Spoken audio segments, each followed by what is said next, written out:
Yan guys, hintayin kape. Kape for the night after kumain.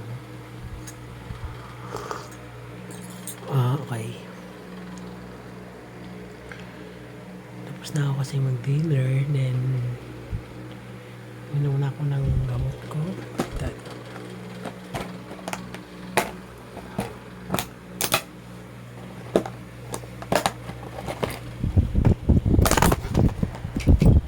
Yan guys, ito yung gamot ko po. Pills siya. Yan. Clear. Pangalan. Clear. Yan.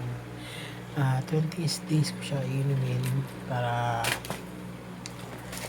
sa gamot ko.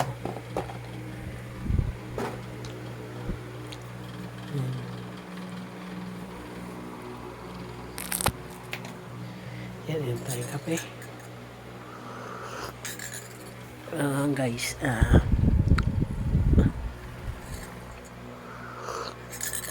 kaya ako iniinom yun kasi kailangan ko magpa-opera. Tatanggalin yung mattress ko kasi na-discover ng doktor ko na may polyps ako sa mattress. Kailangan tanggalin yun. Kapag hindi ko tinanggal, magiging cancerous, mas lalala pa. Ang dami ko na rin nainom gamot, yung itong gamot nito. Wait lang, actually natapos ko na siya eh.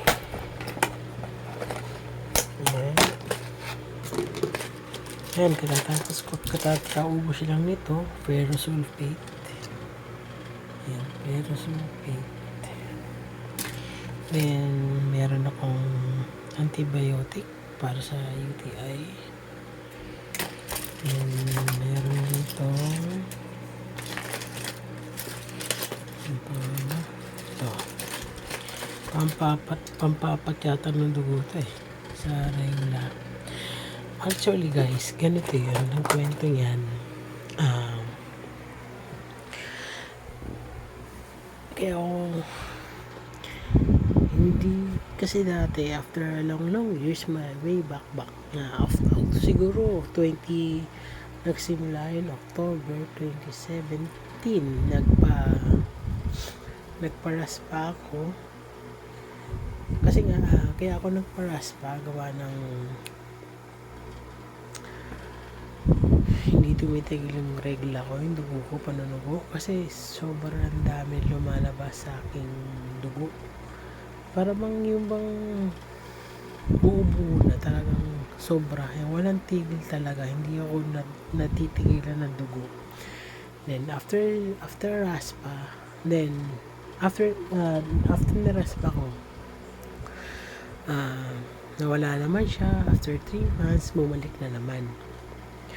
Then simula nun, tinutuloy naman dugo ko. Then pinabayaan ko lang siya, hindi na ako nagpa-check up po, kaya lang sabi nga daw kailangan operahan, kaso nga pinabayaan ko then dito lang during work ako, lagi na akong nahihilo, namumutla.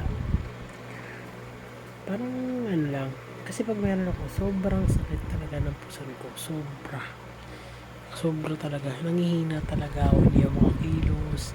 Then kapag kumilos ako, ang dami na lumalabas. Then,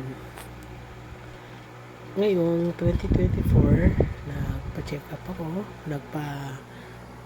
Bagong check up, ultrasound, laboratory, yan. Then nakita sa ultrasound ko ng doktor ko, may polyps nga daw sa mattress, kailangan tanggalin, operahan na mo. Kaso nga lang, hindi ko kaya offer. Sabi ko daw, magkano po ba ang kailangan sa pampa-opera? 100K. Sabi ko, wow, ang laki.